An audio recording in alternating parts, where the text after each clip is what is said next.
Assalamualaikum warahmatullahi wabarakatuh. Bismillahirrahmanirrahim. Alhamdulillah.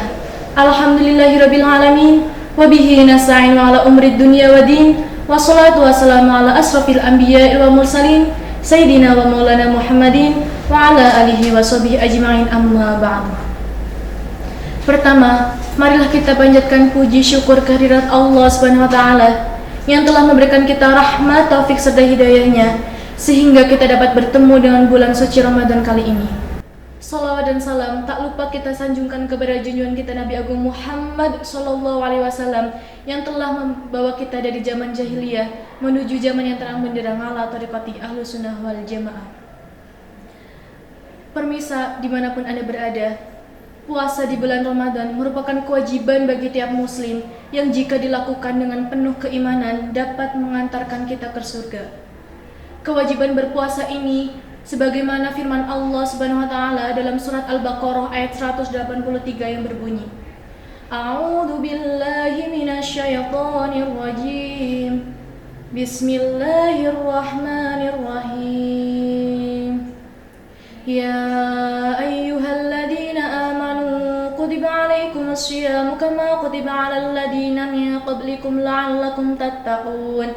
Yang artinya, hai orang-orang yang beriman, diwajibkan atas kamu berpuasa sebagaimana diwajibkan atas orang-orang sebelum kalian agar kamu bertakwa.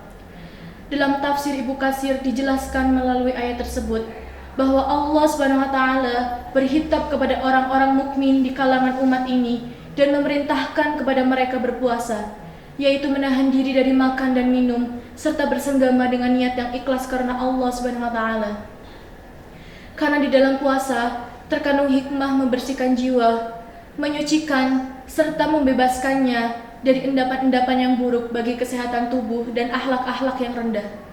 Allah menyebutkan sebagaimana puasa diwajibkan atas mereka, sesungguhnya Allah pun telah mewajibkannya atas umat-umat sebelum mereka. Dengan demikian, berarti mereka mempunyai teladan dalam berpuasa, dan hal ini memberikan semangat kepada mereka dalam menunaikan kewajiban ini, yaitu dengan penuaian yang lebih sempurna dari apa yang telah ditunaikan oleh orang-orang sebelum mereka. Syekh Al-Marughi di dalam kitab tafsirnya seperti diterangkan oleh Ustadz Syahid Mahadir dalam bukunya Bekal Ramadan dan Idul Fitri.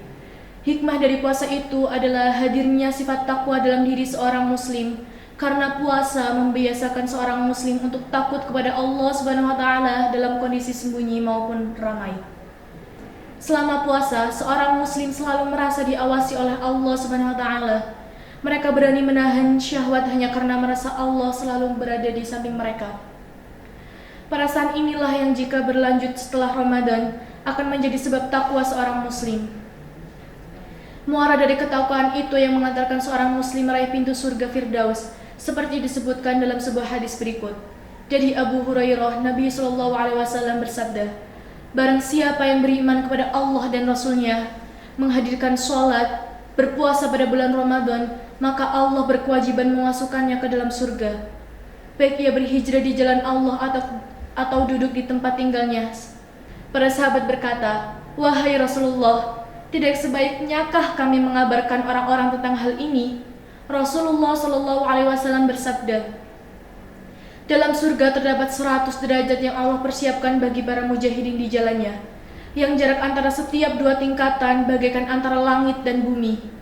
Maka jika kalian meminta kepada Allah, mintalah surga Firdaus, sebab Firdaus adalah surga yang paling tengah dan yang paling tinggi.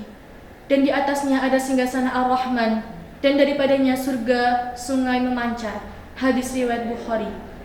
Melalui hadis di atas, ternyata iman kepada Allah dan Rasul-Nya, mendirikan sholat dan berpuasa Ramadan, kemuliaannya sebanding dengan berhijrah di jalan Allah. Saking gembiranya, para sahabat meminta izin kepada Rasulullah SAW untuk memberitahukan kabar gembira tersebut kepada khalayak ramai. Alih-alih mengizinkan, Rasulullah malah melanjutkan sabdanya bahwa Allah Subhanahu wa taala menyediakan surga yang di dalamnya ada 100 derajat, yang mana setiap dua derajatnya jaraknya bagaikan langit dan bumi. Subhanallah, surga tersebut diperuntukkan untuk orang-orang yang berjihad di jalan Allah. Seberapa jauhkah jarak antara langit dan bumi? Ibnu Hajar menjelaskan bahwa para ulama berbeda pendapat tentang seberapa jauhnya.